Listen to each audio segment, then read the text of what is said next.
हलचल TV network और आप देख रहे हैं हलचल टीवी न्यूज़। हर हलचल पर नजर, हर हलचल की खबर। नमस्कार दर्शक मित्रों, हलचल टीवी न्यूज़ में आपનું હાર્દિક સ્વાગત છે। વડાપ્રધાન શ્રીની વર્ચ્યુઅલ ઉપસ્થિતિમાં યોજાયેલા પીએમ સુજલ પોર્ટલ લોન્ચિંગ કાર્યક્રમને આણંદ ખાતેથી નિહાળતા આરોગ્ય મંત્રી ઋષિકેશભાઈ પટેલ। વડાપ્રધાન નરેન્દ્રભાઈ મોદીની વર્ચ્યુઅલ ઉપસ્થિતિમાં ભારત સરકારના સામાજિક ન્યાય અને અધિકારિતા મંત્રાલય દ્વારા યોજાયેલા સામાજિક ઉત્થાન અને રોજગાર આધારિત જનકલ્યાણ પોર્ટલ લોન્ચિંગ કાર્યક્રમને આણંદ કૃષિ યુનિવર્સિટી ખાતેથી જિલ્લાના પ્રભારી અને રાજ્યના આરોગ્ય મંત્રી ઋષિકેશભાઈ પટેલ સહિતના મહાનુભાવોએ નિહાળ્યો હતો। આ કાર્યક્રમના વડાપ્રધાન શ્રી નરેન્દ્રભાઈ મોદીના હસ્તે પીએમ સૂરજ રાષ્ટ્રીય પોર્ટલનું વર્ચ્યુઅલ લોન્ચિંગ કરી દેશના વિવિધ રાજ્યોના લાભાર્થીઓ સાથે વર્ચ્યુઅલ સંવાદ પણ કર્યો હતો। આ પ્રસંગે અમદાવાદ ખાતેથી મુખ્યમંત્રી ભૂપેન્દ્રભાઈ પટેલ અને ભાવનગર ખાતેથી રાજ્યપાલ શ્રી આચાર્ય દેવવ્રતજીએ આ કાર્યક્રમમાં વર્ચ્યુઅલ જોડાઈ પ્રેરક ઉદ્બોધન કરી વડાપ્રધાન શ્રીના વર્ચ્યુઅલ કાર્યક્રમને નિહાળ્યો હતો।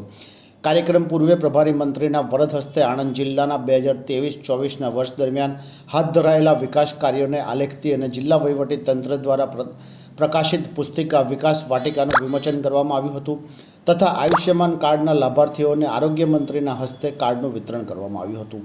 આ તકે સમાજ કલ્યાણ વિભાગની વિવિધ યોજનાઓનો લાભ મેળવેલા લાભાર્થીઓને તેમના પ્રતિભાવ પણ રજૂ કર્યા હતા। આ પ્રસંગે સાંસદ મિતેશભાઈ પટેલ, જિલ્લા પંચાયત પ્રમુખ હસમુખભાઈ પટેલ, નાયબ મુખ્ય દંડક રમણભાઈ સોલંકી, ધારાસભ્ય યોગેશભાઈ પટેલ, કમલેશભાઈ પટેલ, જિલ્લા કલેક્ટર પ્રવીણ ચૌધરી, જિલ્લા વિકાસ અધિકારી મિલિંદ બાપના, આણંદ નગરપાલિકાના પ્રમુખ જિગ્નેશભાઈ પટેલ, અગ્રણી રાજેશભાઈ પટેલ સહિતના અધિકારીઓ તથા મોટી સંખ્યામાં લાભાર્થીઓ અને નગરજનો ઉપસ્થિત રહ્યા હતા। આ પહેલાં પણ અમારી આયોજનની સંકલનોની બેઠકો દ્વારા તમામ આયોજન, નાણાં પંચ, ધારાસભ્ય એમપીશ્રીના ગ્રાન્ટોની ખૂબ ઝડપથી કાર્યવાહી થઈ, મંજૂર થઈ અને ધરતી સુધી ઉતરે એના માટેની પણ મિટિંગો કરી હતી।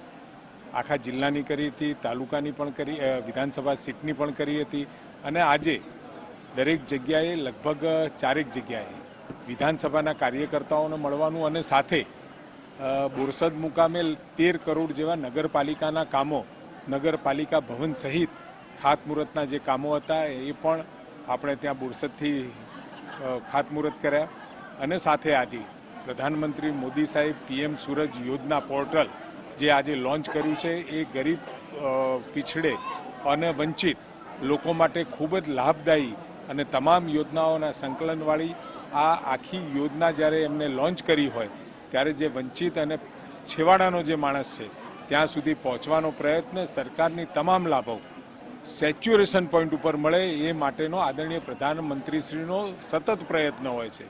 એ અંતર્ગત આજે પીએમ સૂરજ યોજના પોર્ટલનું એમને લોન્ચિંગ પણ કર્યું છે। આજ રોજ પ્રભારી મંત્રી શ્રી આદરણીય ઋષિકેશભાઈ પટેલ આણંદ જિલ્લામાં આવ્યા છે। નાર ગોકુલધામથી શરૂઆત કરી બોરસદ શહેરમાં પણ 13 કરોડના ખાતમુહૂર્તના કામ કર્યા।